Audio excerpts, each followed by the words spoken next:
eu sei tratar a recuperação do Júlio, por quê? Por um monte de coisa que a gente teve que... A gente praticamente foi obrigado a correr antes de aprender a andar, Renato. Caso clínico. Exato. E no meio disso você tinha uma imprensa criando pânico e você tinha político fazendo merda. Exato. E assim, eu tava num programa de entrevista, cara, e a jornalista me fez uma pergunta que era extremamente maliciosa. Aí eu virei pra ela e falei assim, nossa, que legal a profissão de jornalista, né? Ela é a melhor profissão do mundo. Você sabe tudo de direito e se alguém que é advogado for discutir com você, você demole a reputação dela. Você sabe tudo de medicina e se algum médico for discutir com você, você demole a reputação dela. A parte boa é que você não precisou fazer nem direito e medicina para isso. Nossa. Aí ficou aquele mal-estar assim. Aí eu falei assim, só tem uma profissão melhor que isso, que é o síndico de prédio, né? Porque além de ser médico, advogado, ele ainda é engenheiro, né? Ele constrói e destrói o que ele quiser. Cara, e assim, pode pegar mal, porque eu vou contar. Mas é assim... Sabe, eu vi gente se comportar de forma execrável, de forma criminosa, tá? E os que mais se comportaram assim foram quem? Foi quem ficou olhando e dando palpite. E quem ficou olhando e dando palpite?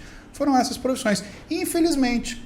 Agora, lidem com isso por quê? Porque médico está acostumado a qualquer coisinha ser o vilão da história.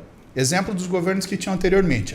Médico é tudo playboy, vamos fazer o mais médico para trazer médico bom. Ué, por que não foi ninguém tratar em Cuba, de onde veio os mais médicos? Ia tratar no Sírio-Libanês, né? Onde tem governo liberado. Na Bolívia, Cuba... Ninguém foi. Venezuela veio muito médico, né? De lá. Então, agora, ninguém foi lá para se tratar dos mesmos caras que propuseram esse tipo de política. Só Sírio-Libanês. Né? O máximo de para fora é, vamos no Sírio-Libanês, vamos no Albert Einstein. Era isso que era a política dos caras. Mas médico deles ficava no Sírio. Mas médico pero que não pros outros, mas pra gente eu quero Sírio Einstein. Pera lá. E aí eu levando porrada, né? Você é médico, você é playboy, você é isso. Playboy, vai ver minha vida, vai andar no meu sapato um dia pra você ver se você aguenta. Agora aguentem vocês que foram profissionais que em vez de ajudar, começaram a pôr fogo na história. Atrapalharam demais. Para os políticos a gente vai dar a resposta na urna. Para os jornalistas a gente já deu a resposta. Por quê? Porque esse podcast aqui tem muito mais gente que ouve do que assina revista e lê e vê. Com certeza. 20 mil online ouvindo. Eu vou falar 20 mil ao vivo online. Se isso aqui não bater 200 mil... Uma das coisas que mais me fez mal, e hoje eu peço para que vocês não façam isso. Nunca mais assistam Globo, cara. A Globo... ela infecta as pessoas. Ela infecta as pessoas com o mal. Então você não vai saber da verdade na Globo. Ali você pode ter certeza que tudo que eles estão falando é exatamente para promover o pânico entre as pessoas. E eu passei isso porque eu estava dentro de uma UTI onde tinham pessoas que estavam realmente para morrer em respiradores com Covid, e também tinha pessoas que estavam lá porque tomaram a vacina. Então a vacina não está pronta, ela vai ficar pronta daqui 8 anos ainda. Tudo que está acontecendo é uma fase de teste, é o que tem para hoje. Infelizmente é isso. Quem quer toma, quem não quer não toma. Essa que é a grande verdade que tem que acontecer dentro desse país, e isso é a minha visão que eu tenho hoje. Me ajudou? Me ajudou. Mas eu tinha dois casos lá que estavam lá presentes também porque tomaram a vacina e tinham comorbidades. É que, na verdade, eu acho, Júlio, que o lance é o seguinte. Existem, aquilo que você falou, existem questões de comorbidades. Então, exatamente. Por exemplo, um paciente cardíaco, ele pode vir a ter problemas de reação. Seríssimo.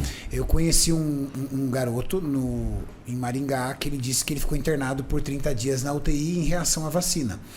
Mas isso não significa que a gente está dizendo que a vacina é ruim, que a vacina não serve. Exato. A gente está dizendo o seguinte... É um atenuante. Ponto. Nós tínhamos uma pandemia mundial.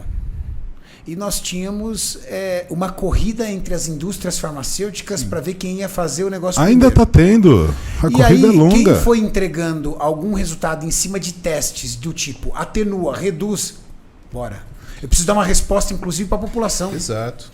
Para que a coisa, até para sentimento de pânico ir reduzindo. Sim. Eu acho que tudo isso é muito compreensível. Mas eu acho que o Muzi foi tão magnífico nesse podcast que eu vou assistir ele mais 3, 4 vezes. Porque o que o Muzi disse é o seguinte: não importa se você é anti-vacina ou se você é pró-vacina, afinal de contas é a tua vida. Exato. Eu não estou nem aí. Eu tomei minhas 2 doses de Pfizer e tomaria novamente, com certeza. Agora, uma coisa é fato: se você não ajuda, muito ajuda se você não atrapalhar. Exato. É verdade. Muito ajuda se você não atrapalhar. Os médicos trabalharam feito loucos, As enfermeiras pegaram, foram as primeiras a pegar Covid. Meu, Exatamente. Entendeu? As enfermeiras são os foram. heróis, Eu heróis. assisti esse final de Esses semana. são os heróis. Esse final de semana, eu gosto, assim, se eu não fosse químico, e se isso desse dinheiro, porque infelizmente não dá, eu seria professor de história. Eu sou uma pessoa viciada em história, eu gosto de história. Mas eu não fiz história porque não dá dinheiro. E eu trabalho para ganhar dinheiro. Entendeu? Infelizmente. Entendeu? Desculpe meus professores de história que eu amo tanto, que eu lembro de todos. Mas eles realmente é muito raro ganhar dinheiro com história. Licença, Maria do Carmo é professora de História do Colégio Cristo Rei. Obrigado, Maria do Carmo. Tô aqui e tem uma parte sua só. Professora, Espero que eu te dê orgulho. A minha era Maria se Tereza. você estiver assistindo, comenta aí se eu tô certo, se eu não tô. Ou comenta qual carro que você tem, professora, desculpa. Ai. Mas eu amo história. E eu estava assistindo mais um dos vários. O Maurício estava comigo. Mais um dos vários documentários que eu já assisti sobre a usina de Chernobyl. Porque mistura química com história. Muito legal. E é muito legal. E mostra o volume de milhares de pessoas que morreram. Porque até pela cultura comunista, o governo comunista ia lá colocar você. Vai lá que você tem que fechar aquele buraco. Vai lá que você tem que tampar aquilo lá. E vários. Bombeiro que chegou lá, foi Sem os saber primeiros o a que chegar, sem saber o que tava estava fazendo. Claro, dadas as proporções, existiam pessoas dentro do hospital que ainda talvez nem tinham a mais absoluta noção do que estava acontecendo, mas estava lá tratando os pacientes. Enfermeiros, auxiliares de enfermagens, médicos e esses heróis. Esses são os heróis. Magnífico foi a tua comparação. Foi um Chernobyl. E assim, principalmente a enfermeira e o técnico de enfermagem, o auxiliar de enfermagem, por quê? Porque eles têm o cuidado do paciente. Né? Então eles ficam muito tempo com o paciente, eles entram em contato com o paciente, eles têm que manipular o paciente, eles têm que mudar de decúbito, eles têm que ajudar o paciente nas tarefas normais do dia a dia. Então, E não tinha vacina.